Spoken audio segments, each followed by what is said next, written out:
Hello, you guys, and welcome back to The Priestess Perspective. This is literally my most anticipated episode, I think, of my entire life. I've been waiting to record this episode with Margaret for years. I don't know. And I'm just going to say, this episode is going to be my most personal episode. I think it's going to be an episode that is going to heal both of our inner childs. And I'm really excited for you guys to meet my closest, my dearest friend, Margaret. Hi, welcome to The Priestess Perspective. I'm so excited to be here. Margaret and I, we've been friends since we were, how old? I think I was 11 and you were 10. Or maybe 11, 12. I don't know, somewhere in that age range. Middle school, going into middle school. Going into middle school, we met. Do you want to tell them the story of how we met? Yes. So we used to summer upstate. Summer. Oh my God, that's so out of our vocabulary. We used to summer in upstate New York in the Catskill Mountains together in this kind of bungalow community. It's mostly Russian Jewish kids and their grandparents kind of go away for 2 months in the summer. And it's this thing called dacha. It's a weird concept. It is a weird concept. It's a very strange concept. Basically, let's explain it to the people because this is significant to our story. It's basically just a shack in the woods. It's a group. It's a bungalow community of shacks in the Catskill Mountains with ticks everywhere. There's no Wi-Fi. No Wi-Fi. I mean, until the last year that we were there, yes. But no Wi-Fi, very bad cell service. You're not walking distance no TVs to anything. I mean, yeah. This was the highlight of my life. Yes. Literally, you guys, this is the highlight. Childhood memories. Literally the highlight of our lives. Canon events. So we'd go every summer since we were so we met years ago at Dacha. Which, by the way, if you guys don't know, Dacha is a replication of what people used to do in the Soviet Union, where every summer they used to go. Do you know the history of that? I don't know. Dostoevsky talks about it inside of White Nights. Yes. Yeah. I don't know how it originated in the Soviet Union, but I do know that this started in the United States around the 50s and the 60s. It was actually called the Borscht Belt. You know that we have the Rust Belt that runs through Pennsylvania, but the Borscht Belt was kind of where all the Russian Jewish communities were centered. And Let's set the scene. These are not nice houses in the woods. Yes. These are shacks. And the one time Margaret brought her ex-boyfriend, he was like, "What the fuck is this? Yes. How are you spending your summers here? There's no AC, me feel so bad no about AC, it. yeah, no AC, no heater, no nothing.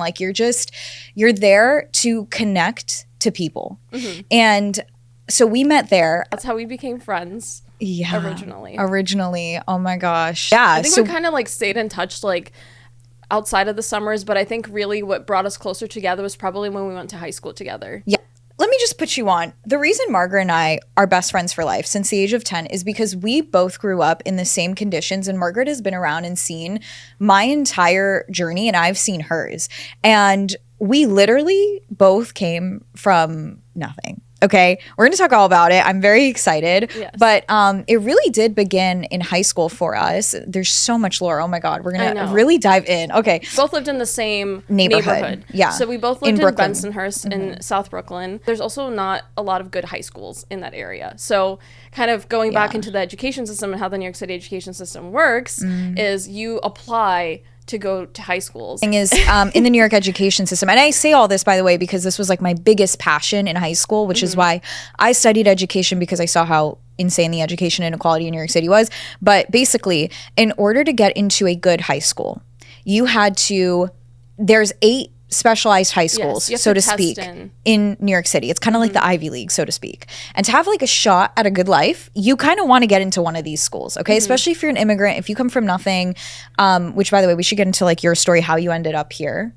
You want to briefly tell the people? I'm from Belarus, from a city called Minsk. It's the capital city of Belarus. And my father's family came here in 1994 as Jewish refugees, kind of leaving. It was after the fall of the Soviet Union, a lot of Eastern European people of like Jewish origin were able to come to the States. So they kind of won their lottery ticket to come here. My mother and my father were not married at the time, so she wasn't allowed to come with them. So my parents dated long distance for 7 years. And my father would fly back to Belarus like every couple months to see her. They had me in 2000, and then in 2001, when I was around 1 year old, is when we came to the States. Me and my mom came to the States and reunited with my dad. Yeah, so we both came like as young children Yes. to America, but it's interesting, like the experience of like the first generation to grow up in America is very unique. So we're going to get into all of that. But Going back to the school system. yeah, so the school system. So basically, what you want to do is you want to get into one of these specialized high schools, and to get in, you have to take this test called the SHSAT. By the way, everywhere else in the country, you practically just go to the school that's like closest to you. And usually that school is determined by like your property taxes, how good it's going to be, blah, blah, blah, blah, blah. And in New York City, every zone school essentially is shit. Okay, so like your only shot at going to a decent school is to go to one of the town high schools or An honors program, kind of like what we did. what we did. Yeah. So long story short, but to get into one of the specialized high schools, most people are going to take SHSAT prep, which is very expensive, which we could not afford. So we ended up going to like a mid-tier high school. It's a magnet program. Yeah. So we went to this high school. How do we explain our experience at this school? By the way, this was a Title I high school. Majority of students are minorities at this school. Yes. And are in poverty, essentially. Yeah. Below the poverty line. Yes. Yeah. So our school, just to paint the picture, was about like 4,000 kids. like in each classroom, I think it was close to 40 students per classroom. So we had kind of like a tiered schedule because we couldn't all like fit in the school at the same time. Yeah. So Junior the year, demand senior of year, students I was throughout coming the in at school. 7 a.m. and I would have to wake up at 5 a.m. because it took 2 hours to get to school on the sometimes because the bus. And just to paint the picture, my sister, for example, goes to she actually was blessed enough to go to one of the top top high schools in New York City, but it's 2.5 hours away by train.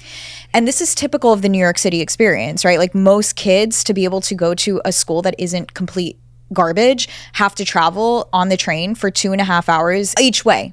Yes. And that's normal, right? So like, anyways, but yes, continue. I'm just trying to paint the picture because I think a lot of people don't understand how the New York City education system works. Another thing about our high school, as you know, in order to get into a good college, one of the things you want to do is take AP classes.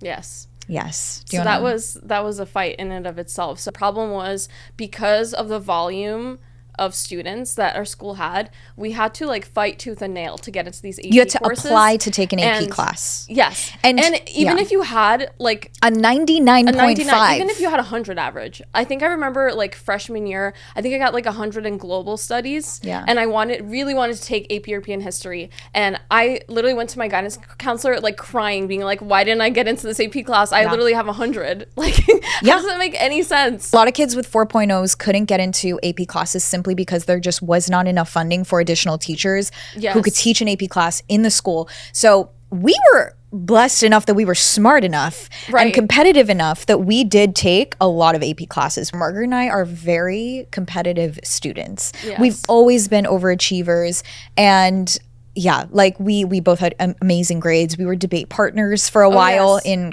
high school. Let's get into that, girl. And I was It one was of the first year. It was and the you were first one of the year. first students to join. I was one of the first. I think I came to the first meeting of like the interest meeting, whatever. I became obsessed, guys. Like obsessed. Like if you know anything about me, I am so obsessed with, first of all, deep conversations, but also like debating and being right. And like just like intellectual conversation. So I was like, oh my God, I really want to be a part of this. It made us both, I think. First of all, it brought us closer together. So close. Because we would practice like multiple times a week after school, and we would go to tournaments on the weekends. Yeah, we debated at Princeton, Harvard. We debated around the city. Like we were really good for.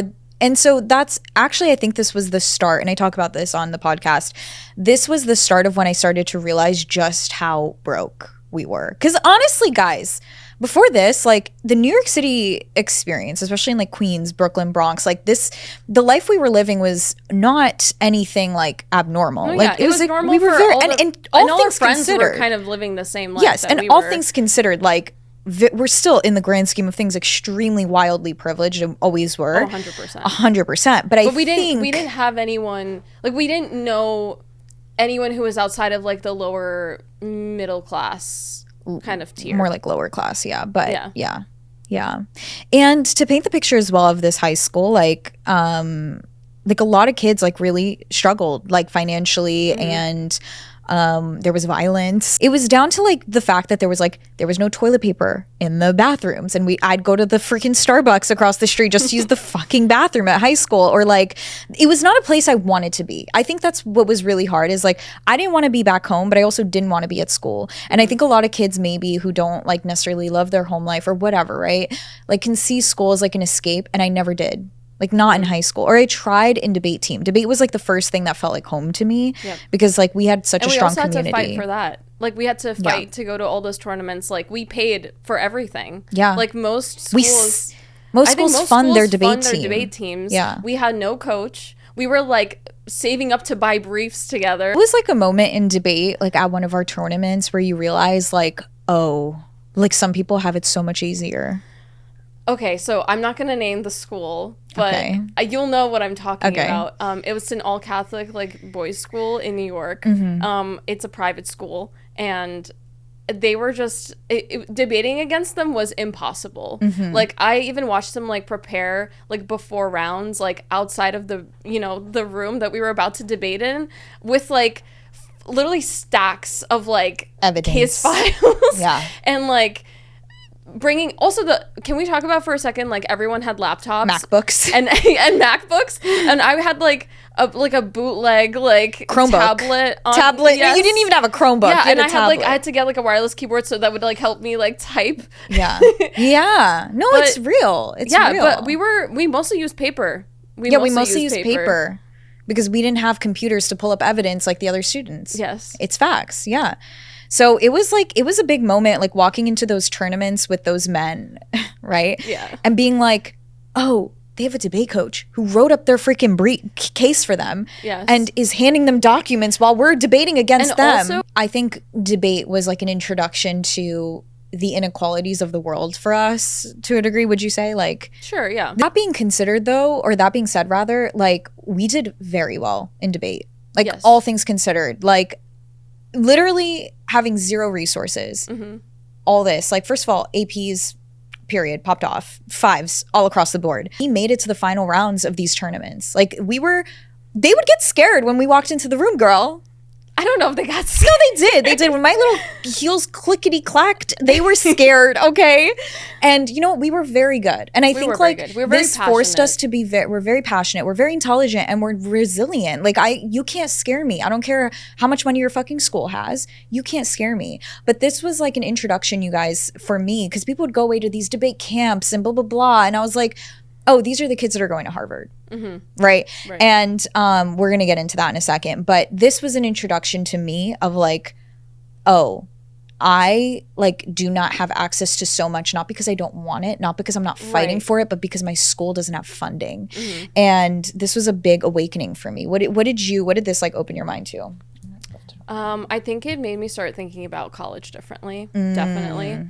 We're going to get into that. And also just I think kind of the type of life that I wanted to have for myself. I really pushed myself to like apply to the best schools, study for the SATs as much as I could, even though again, like I didn't have money to take prep courses. Like I bought like the SAT like thick like prep book from like Amazon on like sale.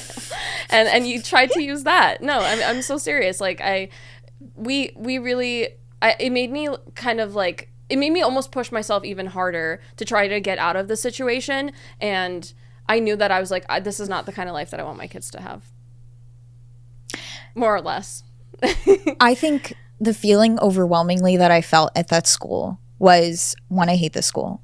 But 2, it's not fair to me. It's so unfair to me. Every part of that school, like, and it's not even that school. I think it really became real for me with debate, yes, but also really was the college application system, which we'll get into that in a second.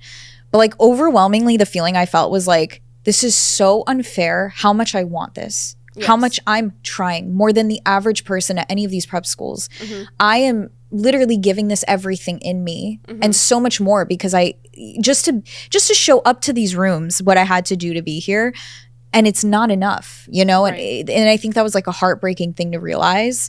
What was something that you realized in this experience, like going to this school, like about your future? It made me sad for, I mean, even now talking about it, it makes me sad for younger Margaret that she wasn't able to do everything that she wanted to do. Again, not because I didn't want to or didn't try. It's just like there was a lack of resources, both in terms of our school, but also like our parents couldn't help us either, which is not on them. Like I'm very grateful for everything that my parents have given me. But it's just like their hands were tied. You know, they immigrated here from a foreign country, even just to like stand your life up from the ground up.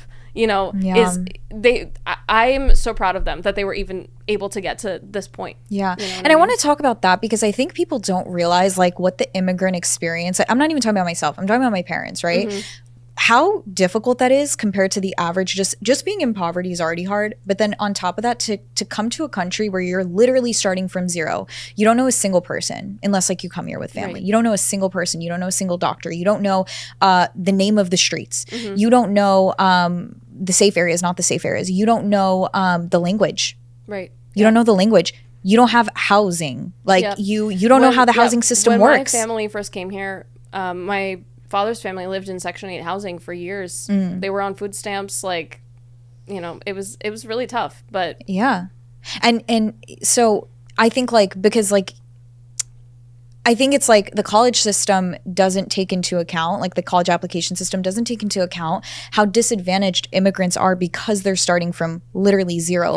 Because like my family came here with $1,000. I don't even think it was 1,000. I think it was probably less. And our furniture was from the fucking trash, the whole goddamn thing. And there was lead in the housing. That the doctors were like, she has high lead in her bloodstream, probably because of the lead poisoning from the, I don't know, the water or the whatever. It was not cute, okay? And like, but this was like all I knew, okay? High school was honestly traumatic. Like I'm making it sound like it was bad, but it really, a lot happened. A lot happened. So like, and this ties into debate. So maybe we can segue from the debate conversation. So another monumental kind of pivotal moment in our lives that I've never spoken about this. Also brought us together, but at the same time, I think motivated us to work even harder than we were already working. Was we had a really good friend. Her name was Cara. She was my mock trial partner. She was her mock trial partner. She was also on our debate team, and she unfortunately, very tragically, passed away actually in school. I was a few doors down from her when this happened. I'm gonna try not to cry when I talk about this.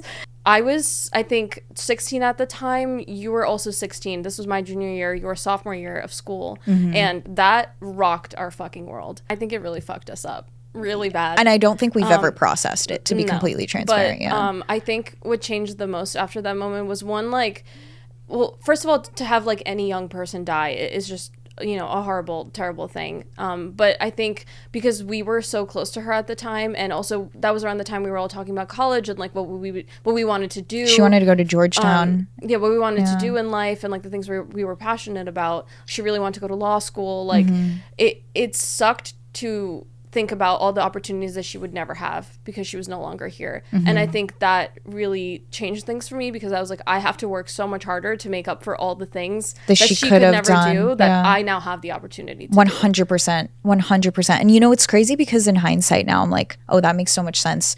Why I feel constantly like a ticking time bomb. Like I'm always in a rush. I never can feel like I can slow down and just enjoy. And I feel this constant anxiety. And I'm like, of course I do, because like that, I forget that happened.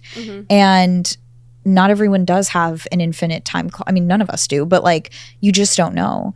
I think like seeing someone so young pass away made me realize truly just how finite time is. I have had a constant fear of death like forever since then. Same. Like I think about death every single day. And people, I didn't realize people don't think about death every day.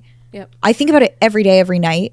I literally go to sleep being like, oh my God, thank God. I hope I don't die. It's like an OCD thing probably, but like it makes sense why I think that, because like that happened.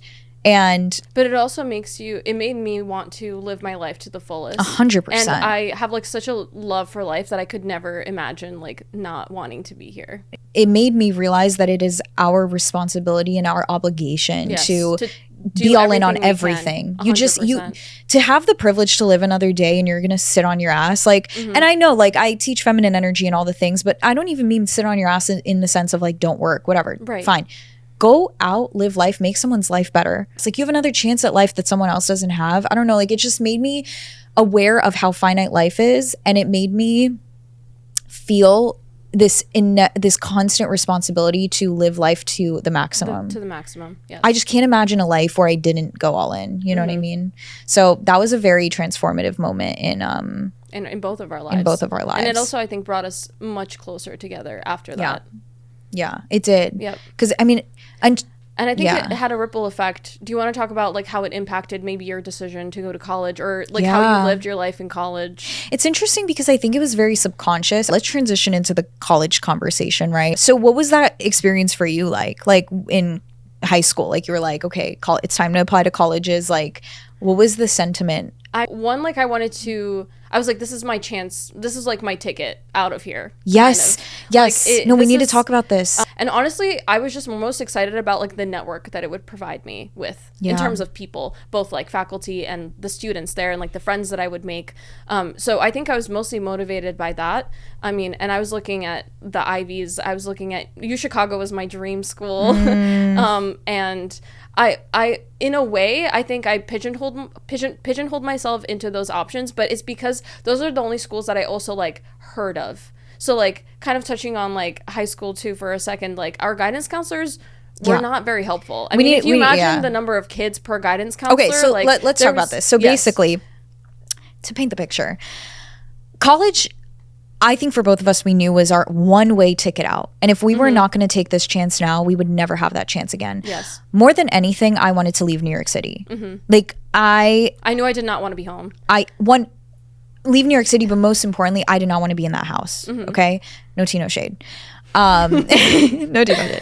I just didn't want to be there. And so I knew this was my only opportunity. That being said, it was the hardest decision I ever had to make. The hardest, I don't know. It was the biggest like risk you had ever taken. Ever. Like you had to like take a chance on yourself and be like, I might be going tens of thousands of dollars into debt, but at least I'm not here. But this again, like this really ramped up this like passion for education equality because I wanted so badly to go to a top school because again, we had this dream of like, we might as well, we owe it to ourselves and we owe it to the world to be exceptional. Yes. Given the privilege that we have to live another day, we owe it to ourselves to go all in. And I think that's where a lot of this stemmed.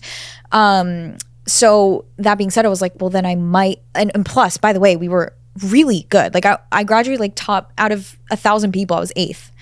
And I dreamed of it. I dreamed of it because I was like, I've lived this miserable life where every day I just don't want to be here. Okay. I don't want to be here. I don't want to be at the school. I don't want to be in New York City. I just don't want this. Like seeing the kids in these debate programs, seeing blah, blah, blah, blah, blah. I was like, there's more to life. There just is. And I want to experience it. If I get one fucking shot at this life, I want to get out of here. But I also think because we didn't have like people telling us sort of like what our options really were. Yes. Like we kind of focused on like a select few schools that, you know, are the big names that you like hear of. But because like, guys, our family didn't go away for school. No one went to college like, here in the States from my family who could have like given me advice as to like what schools were even like, let alone how to apply. But so we're going to get into it. So basically then we, obviously the only person you can go to that can help you with this is your guidance counselor.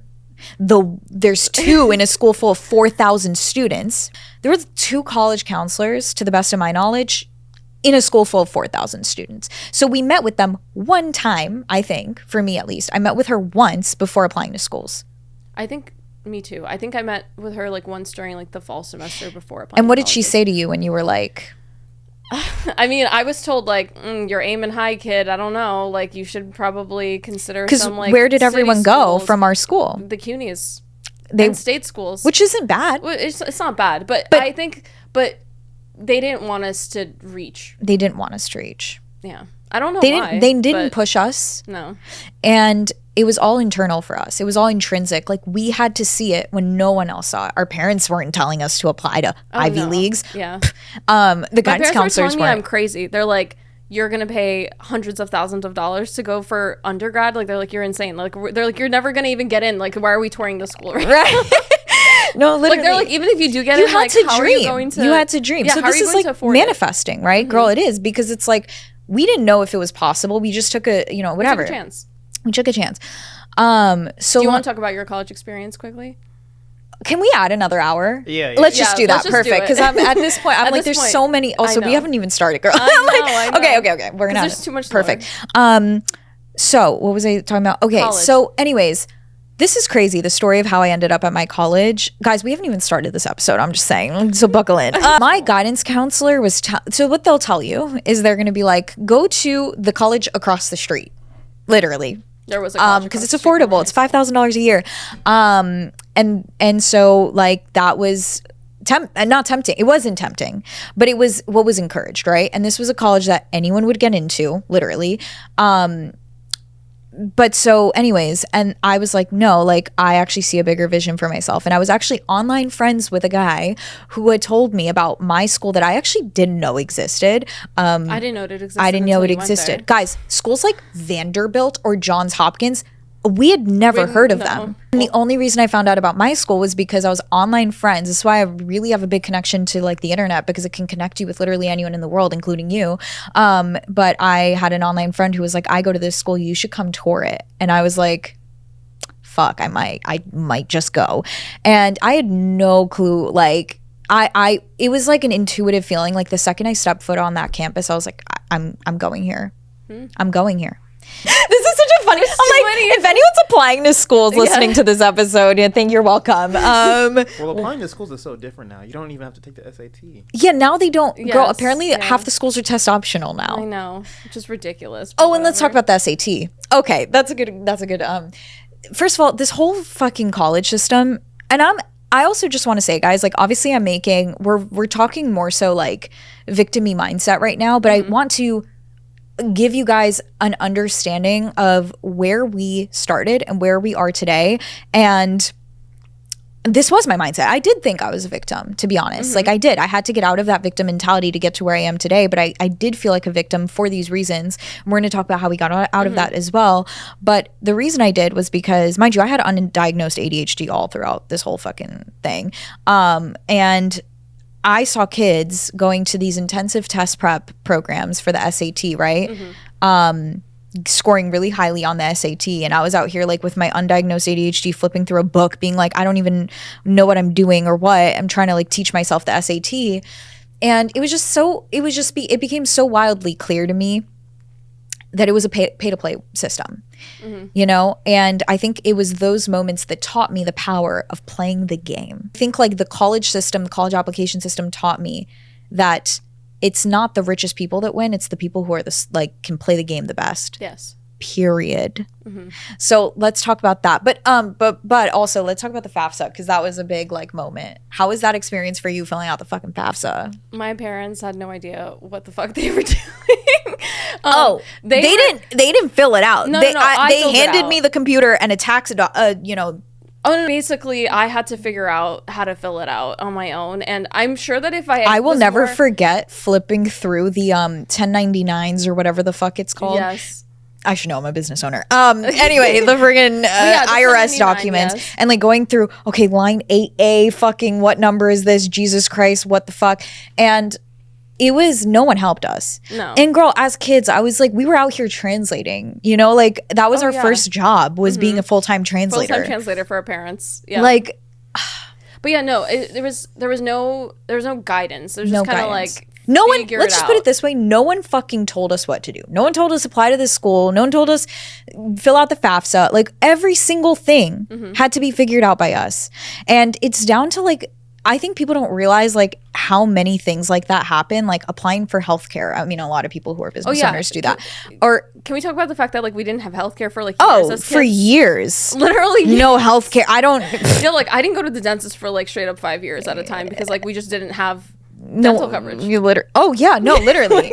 Literally, I felt so guilty that I got braces because that like basically bankrupted my fucking family. Like, anyway, point is, but yeah, the FAFSA experience was difficult because I didn't know what I was doing, and I'm sure that if I mean, we figured it out, right? We're here. We ended Yeah. up going to the school and whatever. But like, it would have been nice to have someone to like guide us through the process, or like at least explain it. Also, like accepting loans. Like, Okay, let's talk about that. over so many times. I basically accepted only a partial amount to what the total was available to me, and I didn't realize like mid-semester that like if I ran out of money, like I could always like go back and like adjust that amount, or like get some of that money, like basically get the rest of my award. So I ended up taking out private loans because no one told me. Like, I was like, I need money and I don't know what else to do.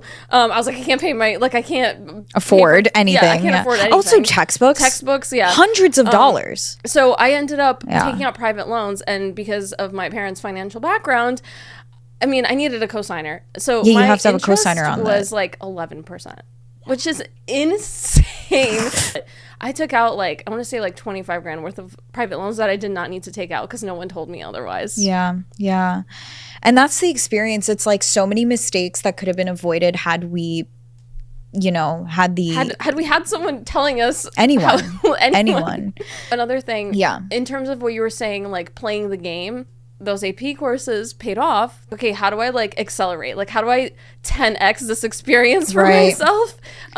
So what I did was I took classes every single semester. So that includes winter semesters and summer semesters to accelerate my graduation timeline, because I was like, I cannot pay to be here for 4 years. Yeah. How do I get out of here as fast as humanly possible? Right. So I took online semesters, pretty much every like off semester of school, and I ended up graduating in 2.5 years.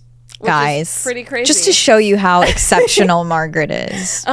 Which is pretty crazy, but and by the way, we were working during college. Oh yes, we forgot to mention during high school, during college, we were working multiple jobs. When I also graduated a semester early, and I was supposed to graduate a whole year early, and I think like it hit me one day when someone was like, why would you do that? Like, you don't want to be here? And I was like, I do, but I don't know if I can afford. And I think like there's something in that where it's like we couldn't even when we achieved what we wanted, we couldn't even give ourselves permission to celebrate it and enjoy it and savor. I mean, I think I had a bit of a different experience because like for me, I was like, fuck it, at this point I'm already so in debt. Like, well, when I was in college, I think for me it was like a big eye opener because it didn't end there, right? Like getting in didn't end. Very apparent inequality. And I talk about this a lot on the podcast, so I'm not going to like go into too much detail, but my best friend in college, Emily, and we bonded over the fact that we were so in debt and we were like literally just like trying to find ways to afford the textbooks. I started to see just how easy people had it. And me and Emily, we would walk around our college campus. And she would set a timer for 30 seconds and count in 30 seconds walking on the quad how many Canada Goose jackets there were, which are like $1,000 each. We're like, wow, like if we just stole these Canada Goose jackets, we'd pay off our student loans. Like, it's just so crazy how fundamentally different some people had it. But I think it was that moment that made me realize, like, I think in those moments I realized like I could either be a victim in this moment, right, and like let the story of high school and all this shit like weigh me down and be my anchor forever, or I could let it be the thing that propelled me. Right. And I think at that moment I decided I had to kill off my past self to become my new self. I fully, guys, when I say I killed off my past self, I have blacked out all of these high school memories. Like it's really sad when I really think about it. I'm like, I don't remember a lot of things because that wasn't me. That was whoever the fuck that was. I don't know. She's not me. Because if I walked into the life that I live today with that mindset, you wouldn't be here. I wouldn't be here. No. Point blank. I wouldn't have been in the rooms I've been in. I literally had to black out and forget and kill off that version identity of me. And that's why I really struggle to go back to New York City, which I'm going in soon. Even just for 2 days, I struggle to go stay with my family because it sets me back fucking decades. Like 2 days of being there and having conversations sets me back. I spiral. I think as a kid, I tried to romanticize that life because I knew nothing else, and I like wanted to. Like it was kind of like a defense mechanism, I guess. You tried to romanticize living in New York? Living in New York, yes. You know when I went away to school, when I went away to college, like I like made it a part of my identity. Like I'm like, I am the New York City kid on this campus. We should talk about how you tried to like become like very Americanized too. Oh yes. We need to talk about that. That. Also being an immigrant, another part of like this whole experience was I really wanted to disassociate from that like immigrant identity. So I So for context, I went to an elementary school that provided like a dual language course. Every other day I had my subjects in Russian and then in English. And then when I got into middle school, I got into like a specialized middle school.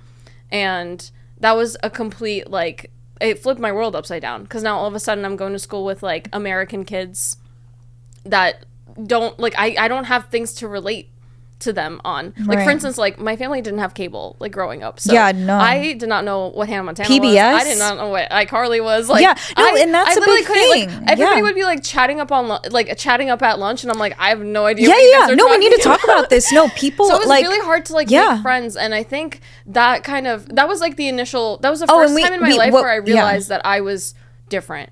Like, because I was in that bubble of, like, all the same, like, we were all from the same, like, background, and being pulled out of that, like, yanked literally out of that into, like, this whole big new world. I mean, it was crazy. Like, and I was also, like, I felt like I didn't belong. Yes, but also what we talked about in the car, that, like, you know, for example, my sister who travels 2.5 hours to Upper Manhattan or whatever for her high school, she lives in South Brooklyn. Like, she cannot see her friends every day. Yes. Like, unless they grab lunch at school, like, they don't hang out, right? Like, and I think a big part of, like, our high school experience, too, going back, is, like, we had no friends except each other. Right. Because everyone lived on the other side of... Mm-hmm. Yeah, exactly. People lived all over the city, and, you know, you only had one extra Metro swipe on the fucking Metro card. So good luck. And the point was, like, it was really hard to be friends with people because for one, it was like a complete cultural difference.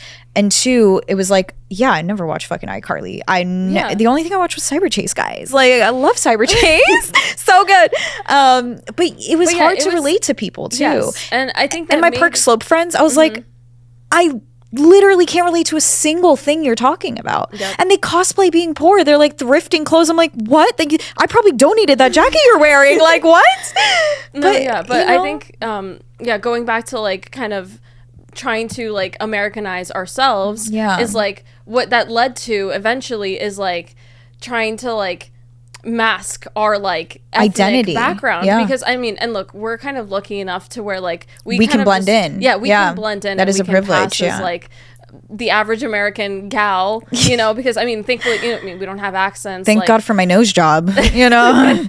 No, but seriously, like, we're very privileged that we are able to do that because not everyone has can. that privilege. Yeah. But it made me try so hard to, like, not talk about my background as much, to, like, exude this kind of, like, confidence of, like, I'm supposed to be here and I've always supposed to be here. Yeah. And what have been some examples of that?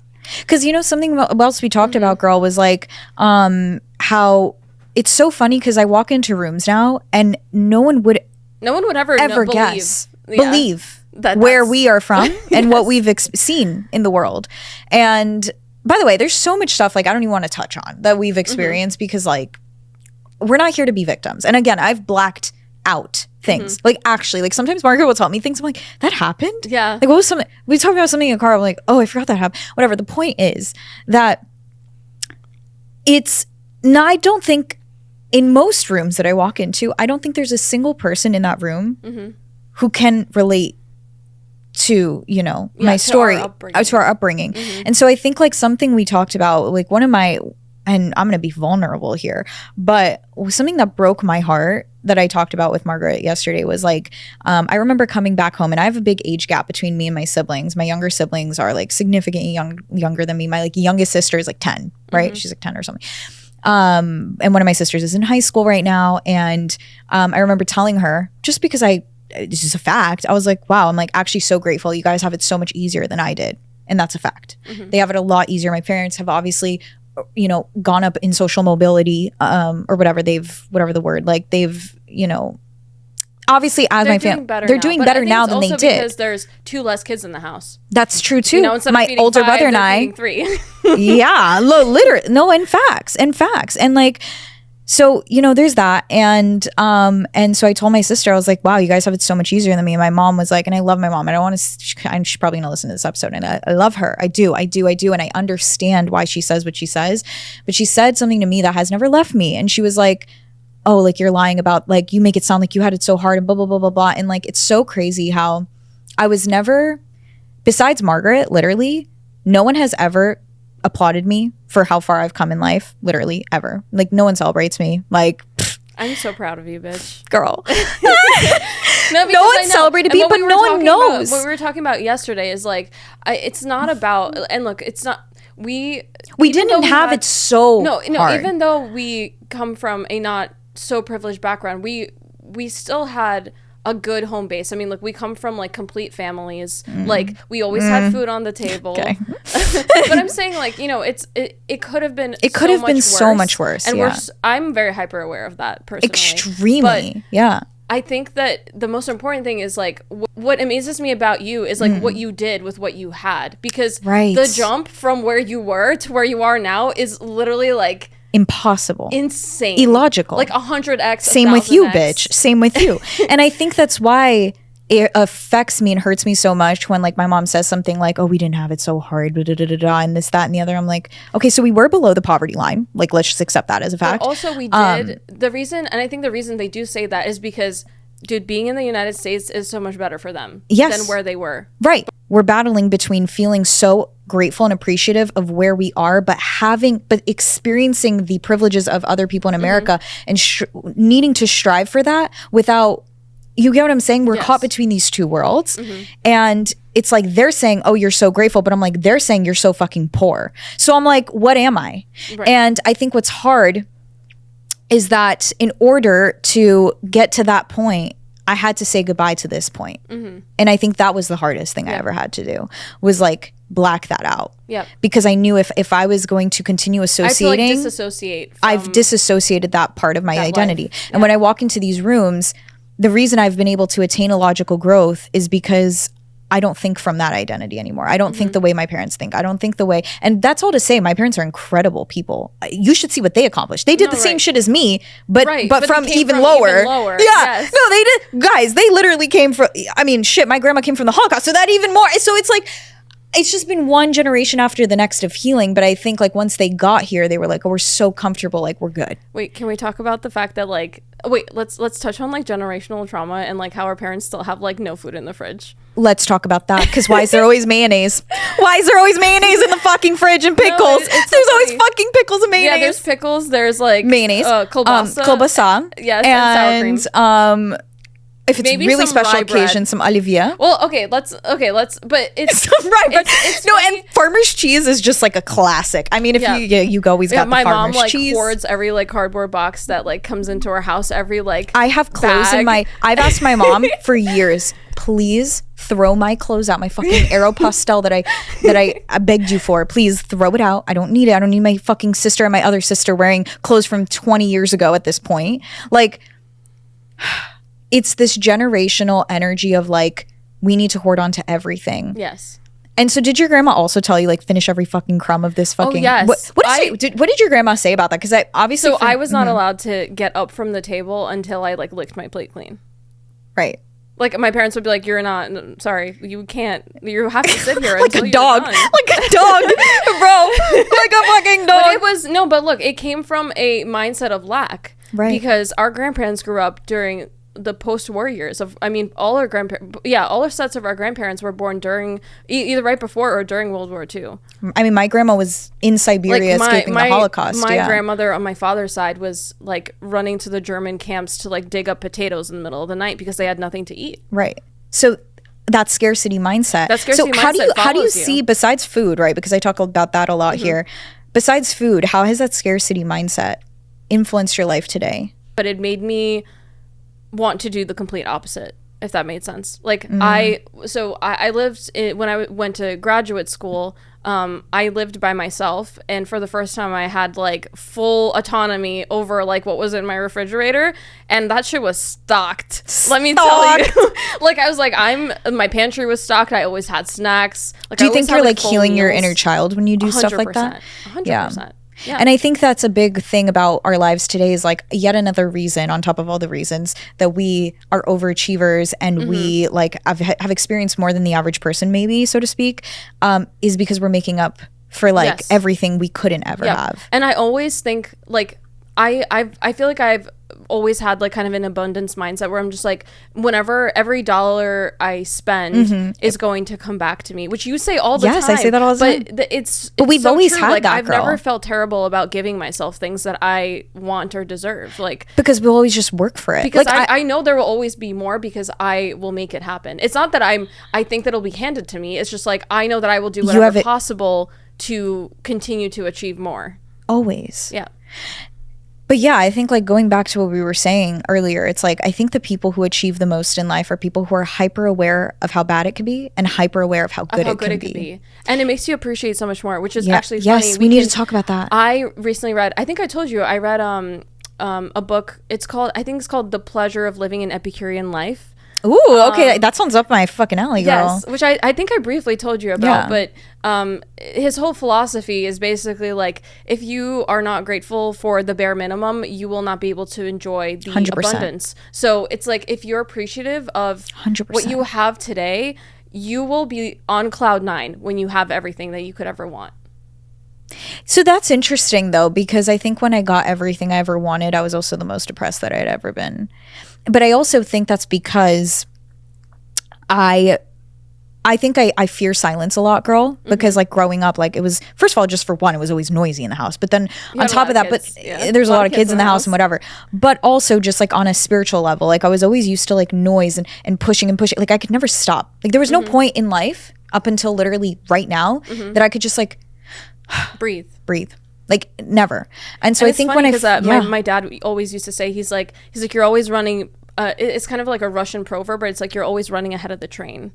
Like, ooh, that's good. Yeah, like he's like, you're always rushing. He's like, you're always getting ahead of the game. Like he's like, you need to like slow down and like pace yourself and like appreciate what's happening now. And I'm like, I'm incapable of doing that because I'm so future oriented that it's hard for me to pause. And I still think I'm on that treadmill personally. Yeah. For the first time, I feel satiated in life and I finally feel like I can breathe, but I always in the back of my head feel guilty, and I'll never get rid of the fear of like, this can all be taken, or because, and I talked to Andrea about this, she was like, my worst fear in life is going back to where I was. And so like that pushes me every day to like get up and, you know, whatever. Right. And to keep working. Yeah. Yes, you always have to be running ahead of the fucking train, because otherwise... Well, I also know that no one else will help me do it, so I'm the only one who can You're help the me. only one. And let's talk about that in dating, because this is a big thing, okay? Like, I think why my friendship with Margaret is so special to me is because you have, first of all, seen every version of me. And we've grown at the same rate, you know, essentially. Like, we're both on the same trajectory in life. We both have the same mindset. And yet we both we can both appreciate the success and celebrate each other's success because we know what it took to get here.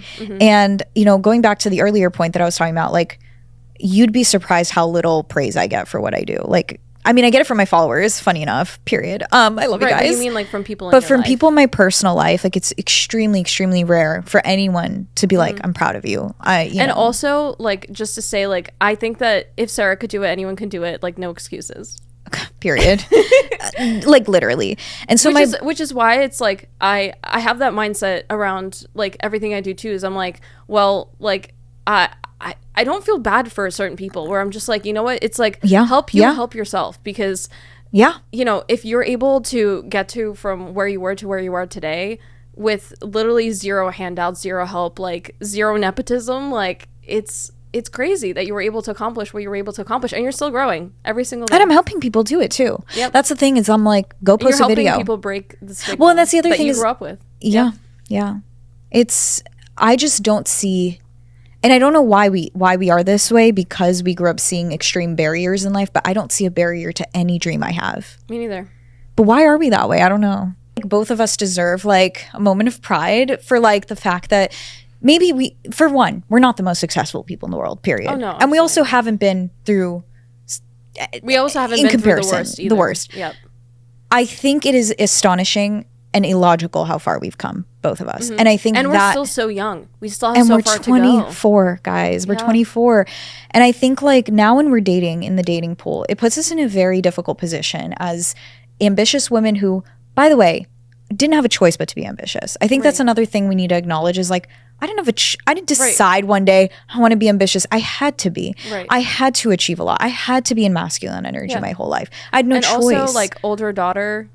Eldest daughters. Eldest daughters out here. It's also like the pressure of having to be successful, because it's like, what did your parents come here for otherwise? And because you're the 100%. older sibling, you're like the prime example for your younger siblings to like follow I suit. know. So I definitely felt that pressure, even though my parents. I'm gonna cry. I love know. them so much. My parents did not pressure me. Yeah. Just by the way, but it's like an internalized pressure, because I'm aware of all the sacrifices that they made to be here and for me to live in this country. So that's kind of what propels It makes that. it extreme. And I think like for me, because my siblings were so young, I feel like I mothered them. I really did. I mean, I don't know if you remember, but like I was looking after my baby bro. Them all the time. I was looking after them a lot because my parents were working. I was a mother. Like I really feel like I've already lived through motherhood, and I feel like I've healed a lot of my own stuff through them. And I also think like it's also a really interesting experience to see your mom be pregnant, like that's another thing, like to see what pregnancy does to women who are immigrants and struggling. And I think it's also like it put a lot of things into perspective for me, where it's like having children is a choice. And I think a lot of people forget that. Yeah.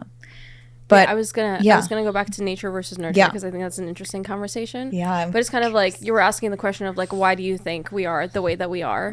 And I think it's a combination of both. I think it's I think there's two types of people. I think it's people that like grow up in maybe not ideal situations, and they kind of end up falling into the same patterns because of the nature of their relationship to their families. Familiar. Or they do things like we do, which in spite of that we became completely different. Yes. But it's kind of both. And I want to marry someone who, when I speak about him, this was a TikTok, so I'm not to copy, but she said, I knew I met my husband. Did I send you this? Maybe. Girl, you can hear this. You're going to freak. She was like, I knew I found my husband because with all my exes, I used to say, he is this way because he did this because. And when I found my husband, it was every conversation was he did this despite. He did this despite. Yep. And when people talk about us, Margaret, it's despite. It's not because. Right. And so when I meet my husband, I know it's going to be despite is the primary vocabulary of the conversation. Yeah. That's great. That's great quote. I mean, that's iconic. But the point is like, it is nature and nurture. I think I will never understand what causes ambition to this degree that we have it. I think it's ADHD. I always talk about that to a degree, but I don't know. One I think is I always loved learning. Yeah. And I think that kind of like, we love learning. Yeah, it kind of ties in with ambition, because the more that you learn, the more you realize that is out there in the world. I think that kind of spirals into like ambition, because you're like, oh my god, like I want to try everything. Yes, like I want to learn. And you're Sagittarius rising. I am. I'm a Sagittarius moon.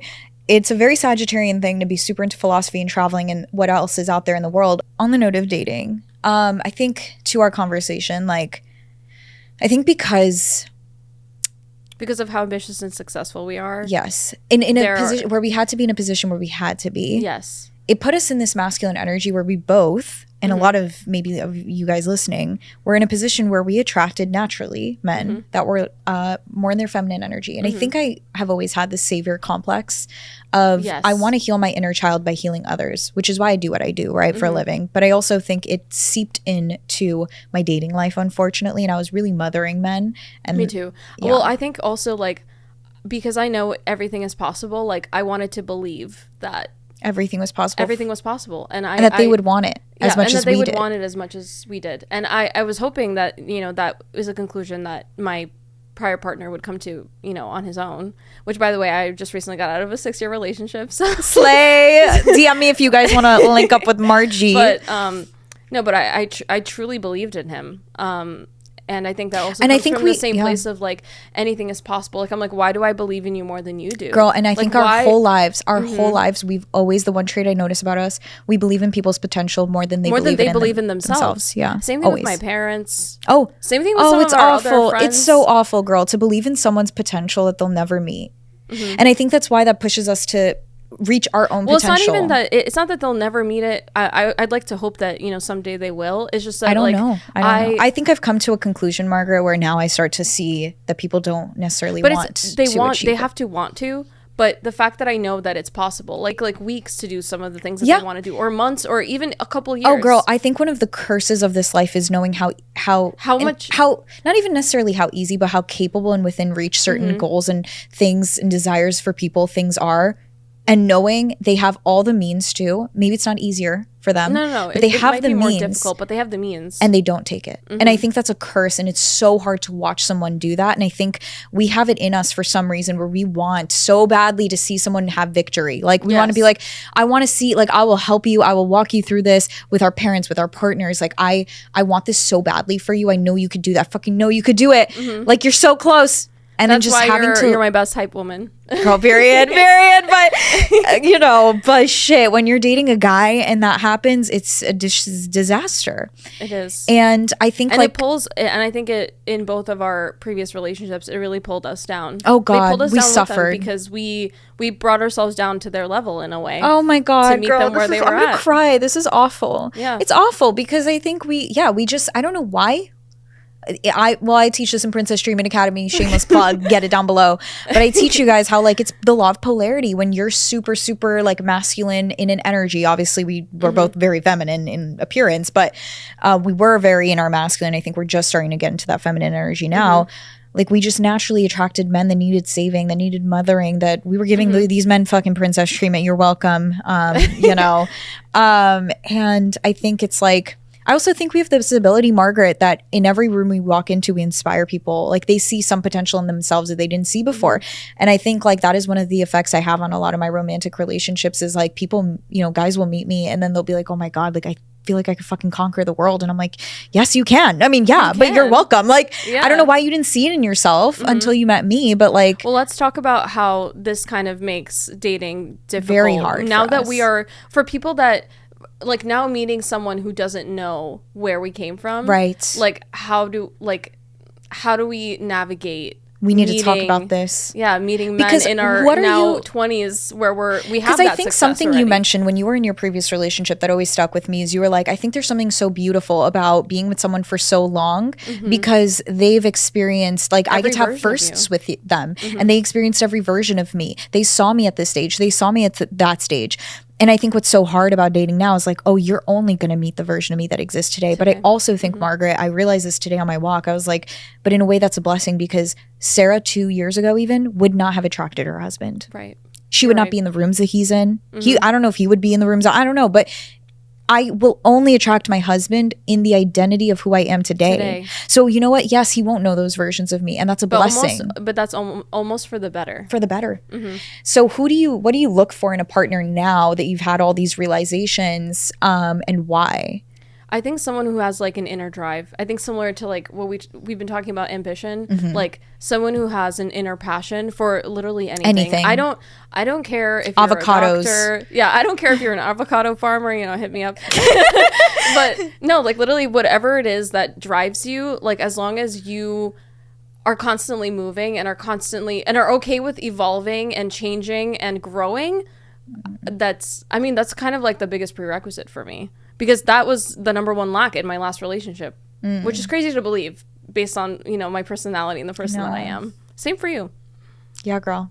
What about for you? What are you looking for? I think one of the things is like obviously ambition, drive, and masculinity. But I also think like what I realize is I'm like, and this is forever going to be one of my favorite TikTok videos that Clark, if you guys follow her, she made where she was like, I will never date someone outside of my socioeconomic class because if you only understood what it took me to get here, for one, like I had to fight tooth and nail to go to the university I went to fucking take these jobs, like whatever it is, right, to get to this point.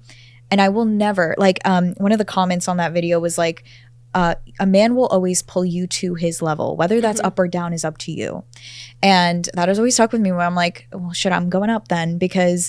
And I think a big thing that she mentioned in the video was she was like, one of the biggest reasons why I also want to date someone who's self-made, and I do, you know, because I want him to understand what it took me to get to this point and to be in awe, you know, like the way you are, girl. Like I'm like, of course, someone meeting me now is like, But also in a way, I'm not in awe because I'm like, I knew you would always do it. oh, girl. You know, like it is obvious. I know to me. it's so obvious. You know, that's another thing we looking back, talked it's about, obvious. girl. Maybe like if you asked us when we were like 16, No, like, it is I wouldn't obvious. I wouldn't have conceptualized it, but looking back, I'm like, well, yeah, it all fucking adds It all up. makes sense. And you know what's so interesting, Margaret? Yesterday you were talking about, or somewhere, maybe on the drive here, you were talking about how you're like, everything in my life isn't obvious. It's like, it doesn't, I'm not even grateful for it because it feels so obvious. Like, of course I worked for this. Do you remember? It's like, do you want to talk about that? Of course I have what I have and I'm able to do the things that I do. It's because, I worked for it. It's almost like I was saying, I was like, A plus B equals C. Like, if you put in the work, eventually you'll get there. Right. Very Alex Hormozy answer, by the way. Yeah. Because I was telling her, not that I disagree, I completely agree. And up until very recently, that was how my life was, where it was like, I'm not shocked that I got into the college I went to. I'm not shocked that this happened and that happened because, I worked for it. And it isn't. And so we were talking about how it was really hard to feel grateful for a long time because it's like, what am I grateful for? That I did the work? Like, Right. Of course. I'm grateful for myself. Grateful. Thank you, me.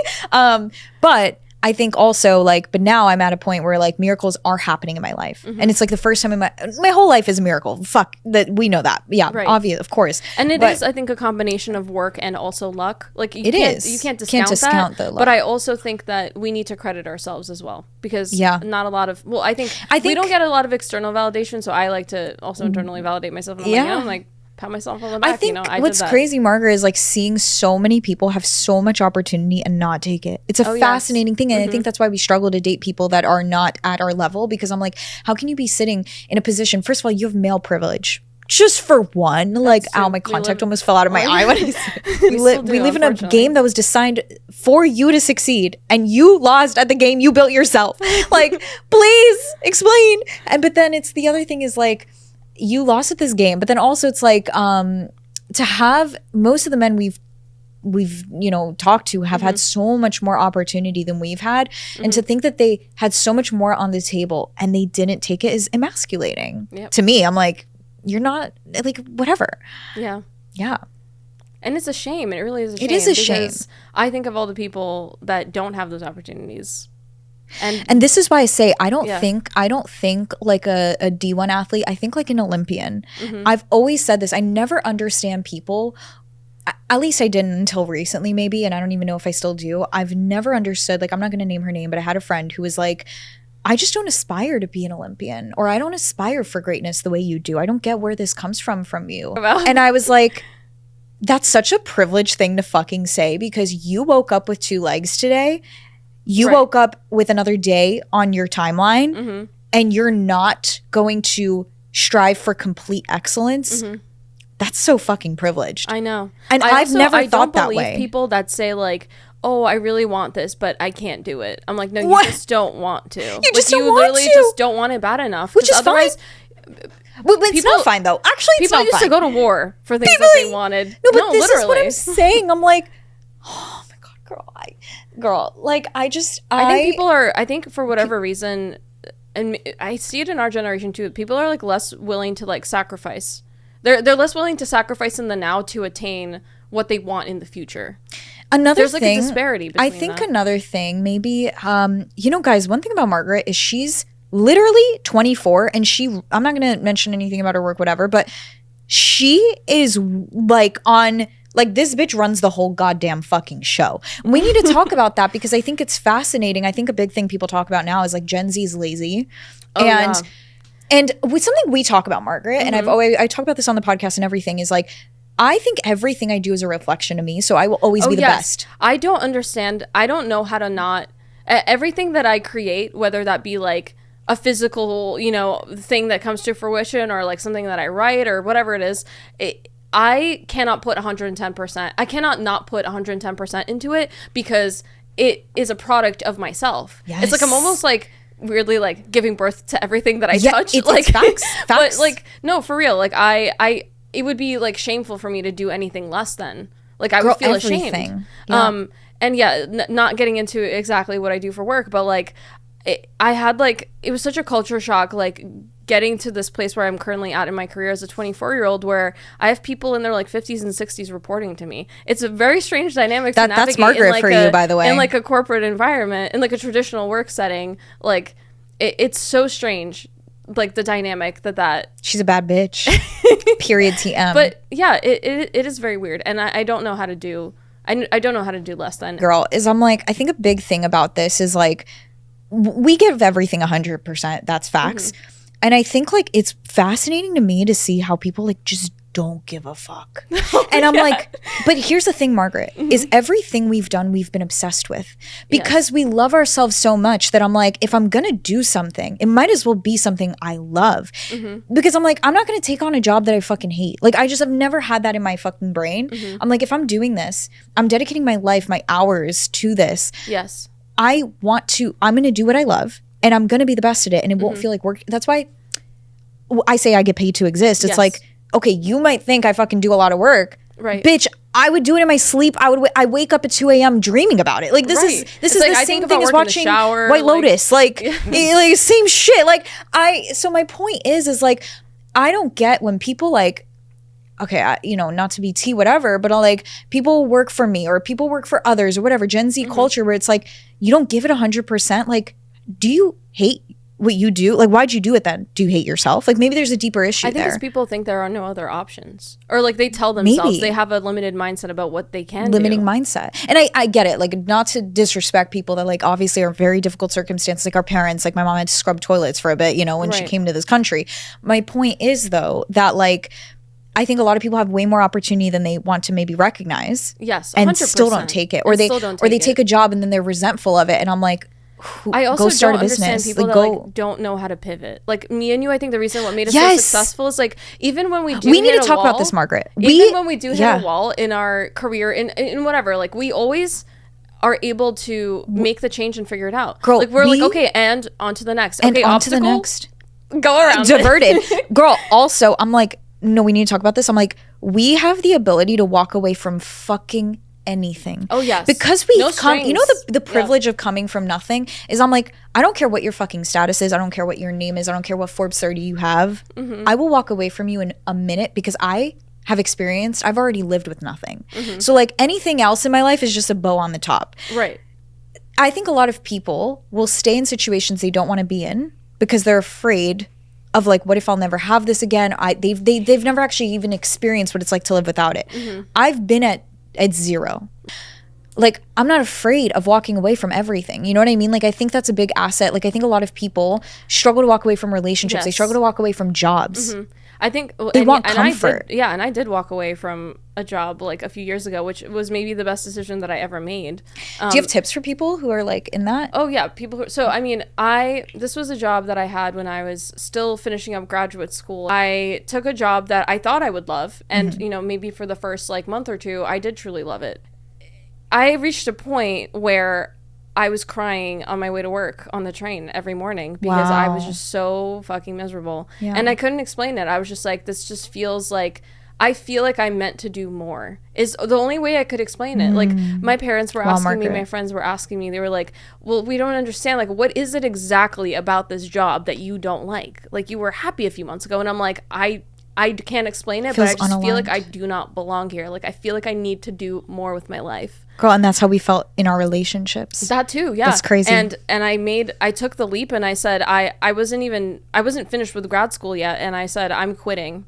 I'm not even I can't be here for another day. I was like, I need to walk out, I need to put in my 2 weeks, and I'm gonna start looking for work. And believe it or not, like a couple weeks later, I found out about the job that I currently have now, and my life flipped upside down. Sometimes you have to take the risk, and you have to say, I don't know what's coming next. I had no idea what I wanted to do. I just knew that was not it. Wow.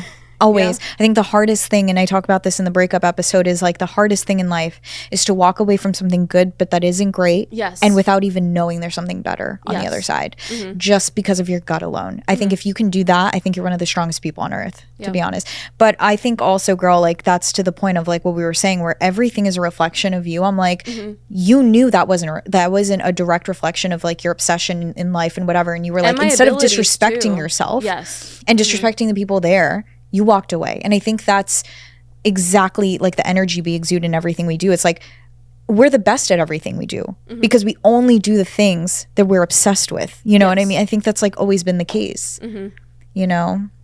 But I think So- also, like, especially for, and this might be more relatable to people that like work a 9 to 5 job. Like, if you have to be there for 8 hours a day, I mean, that's an insane gotta amount like of time. I mean, think about the number of hours you spend at your job in a month, in a year, in 10 years. Like, how Yeah. could you not do the most with your time there? If you're sitting there for 8 hours and you know you have to clock in and you have to be there, you just might I think as for a well be lot of fucking people, good at it's it. autopilot. You know, I think that's something I can't relate to that, but like I think for a lot of people, like it becomes autopilot where it's like I just go and I drive and I don't even recognize where I drive. I don't even know how I got here. I'm here today. Like, and I think sometimes you have to do the pattern interrupt of like maybe take 2 weeks off of work and like travel the Right, world and yeah. interrupt the Figure it pattern. out.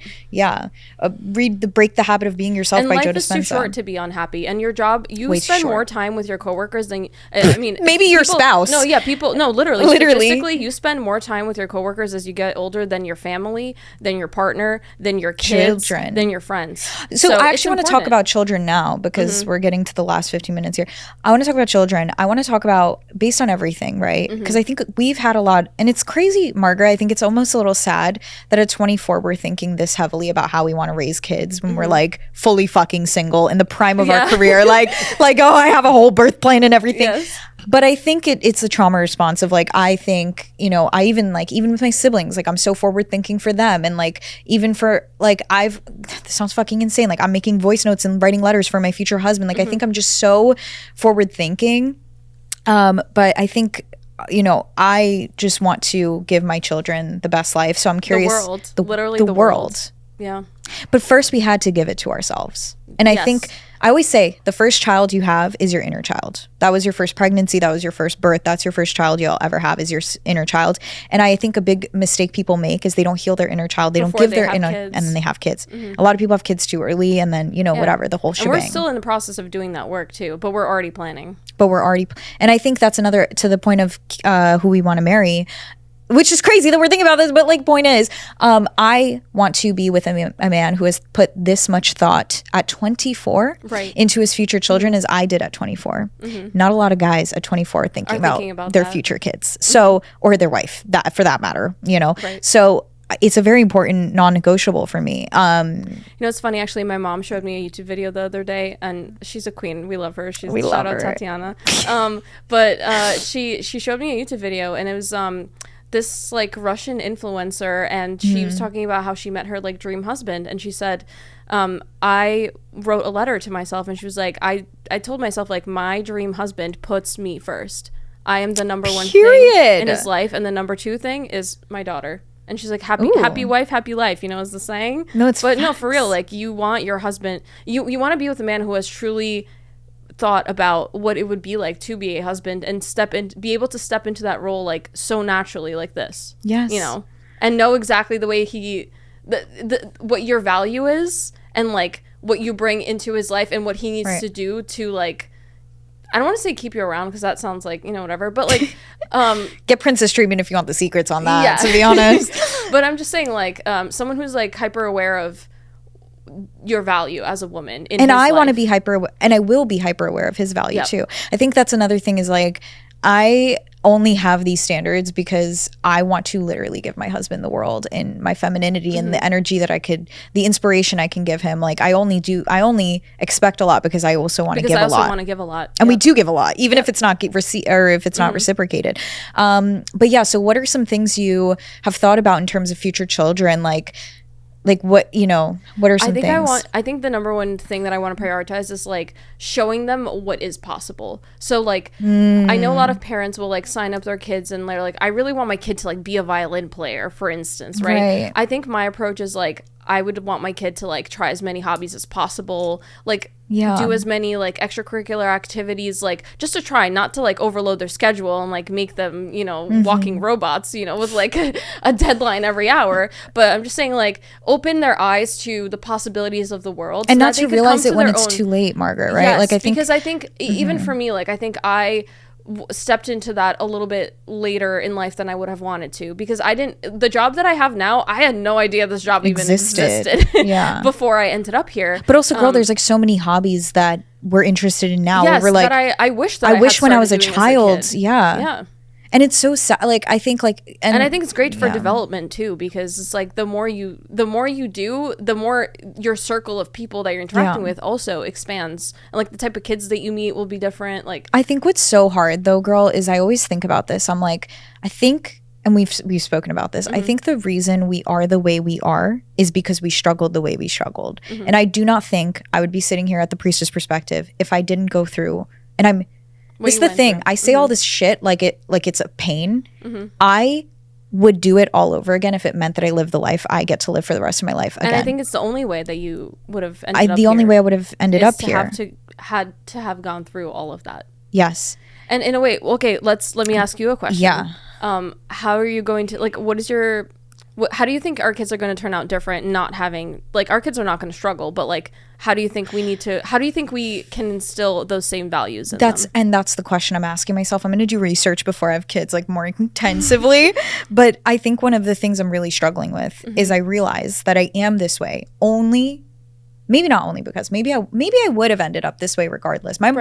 I don't know. Like, there's no knowing though. Like, there's no knowing. I think my mom says I don't know. My mom says the only reason I ended up this way is because of the pain. But I was like, I don't know though, because like we've always been ambitious regardless. So I don't know. I don't know. That's hard to say. Right. I do think a huge part of why we are this way is because we put in the reps no one wanted to put in because we had no choice, period. Right. I think the thing but our kids are going to have a choice. So like, how do we give them that motivation? So that's the thing I'm struggling with is I'm like, how do I not make my child suffer? And so the Alex Hormozy talks about this. He's like, how do you expect to be strong without like lifting adversity, right, or like, how do you expect to be brave without feeling fear? Like, you cannot have the end result of what you want without, whatever. Right. So I don't know. At the same time, I'm like, maybe it's just truly just gratitude. Like, maybe you just really just need to teach your child that like everything that they have has been worked for. Right. And I think what's hard, sorry, is the camera? Okay, perfect. Yeah. I think what's hard is like, I think it's interesting actually, girl, because I've met people who grew up with a lot who still became ambitious. So I think it's competitive environment. Like, you have to be in constant competition.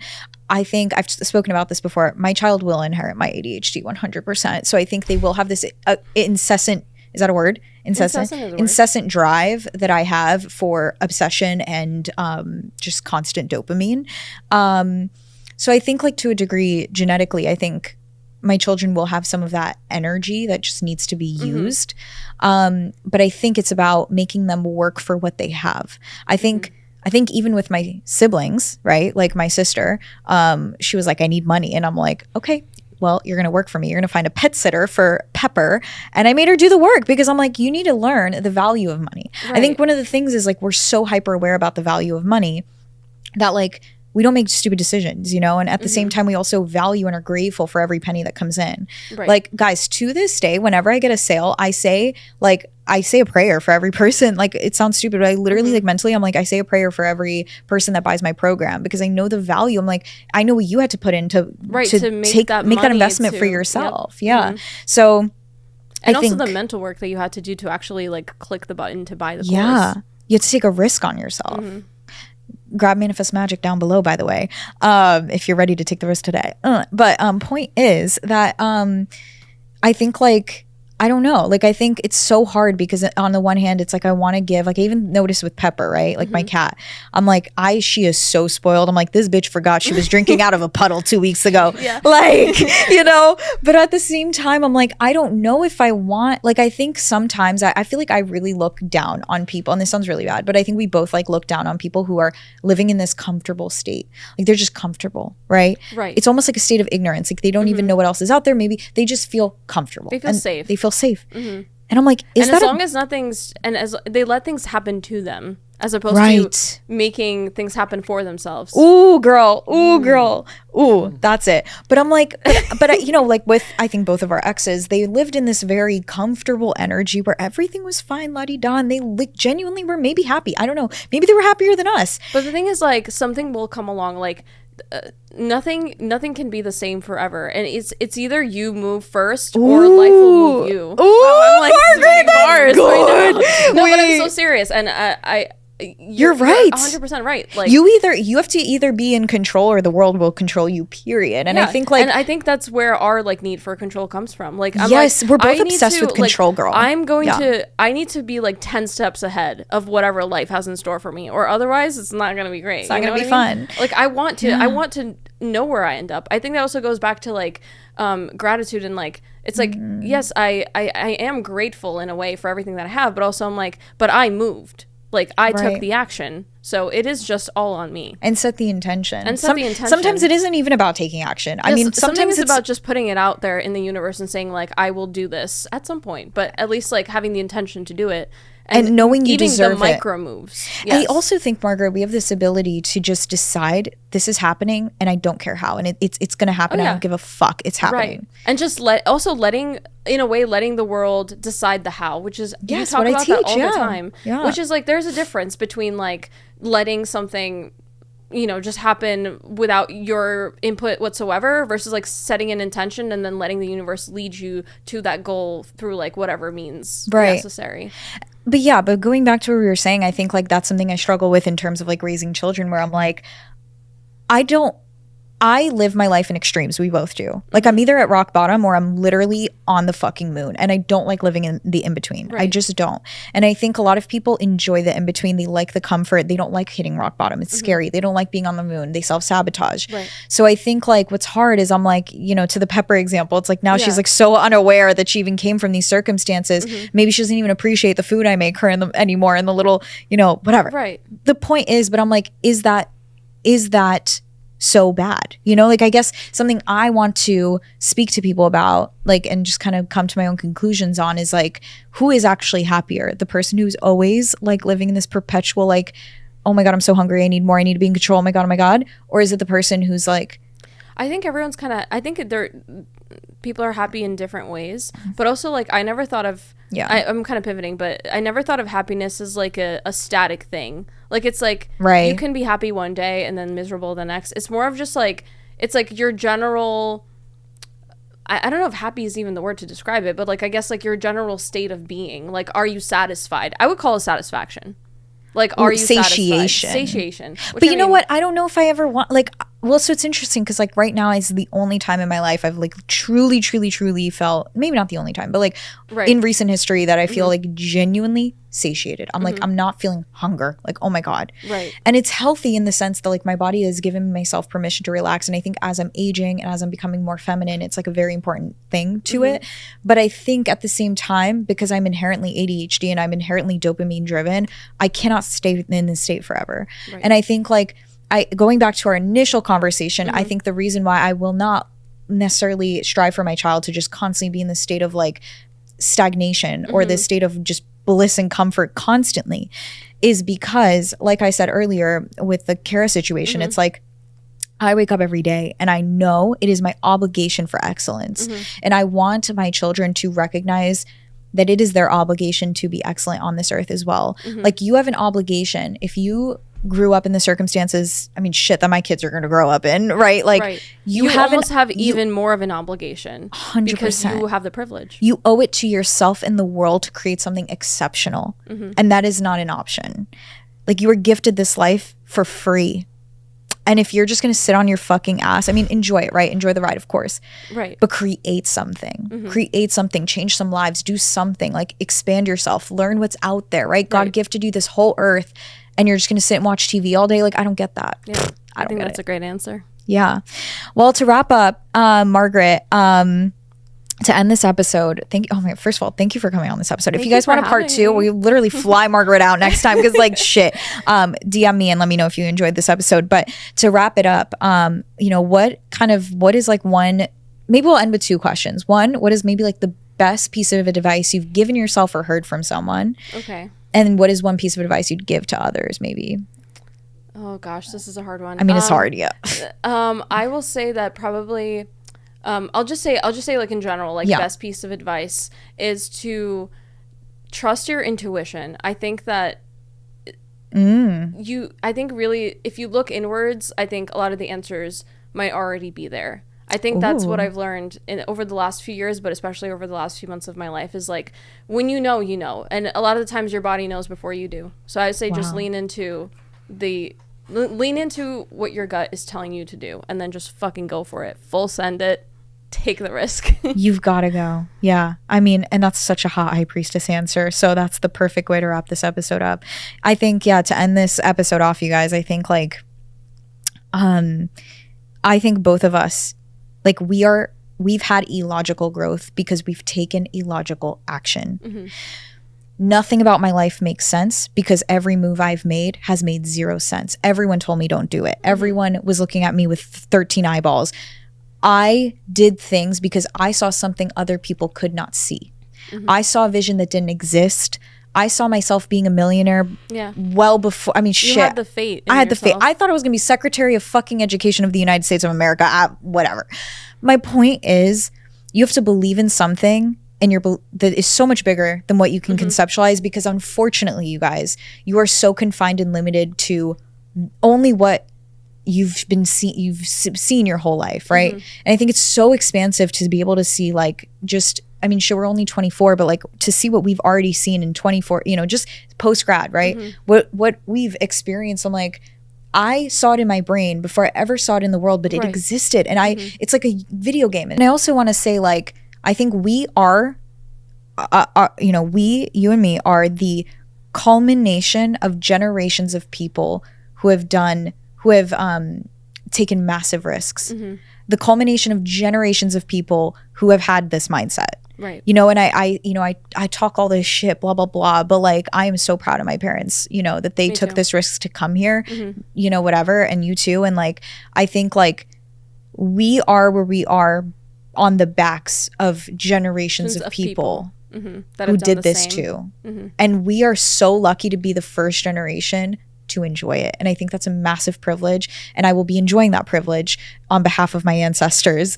Thank you very much. And I promise to, like, you know, whatever. But my point is like, I think there comes a lot of guilt with that too, right? That we're like the first generation that gets to experience abundance rather than live in a state of survival. We almost have to do it on their behalf. Like we are kind of like we are for Cara. We're living vicariously. Yeah. Sorry, they're living vicariously through us. Through us, yeah. And I would hope and pray in the same way that I want my children not to suffer, that they would want me to enjoy the culmination of their work that they put in. So I think this episode is like healing generations, guys. But I think every person listening, if you have any sort of ancestral lineage or any sort of, like, you know, first generation immigrant experience or whatever, first generation American experience, like, I think this is going to resonate with a lot of people, Margaret. So thank you so much for coming on to this episode.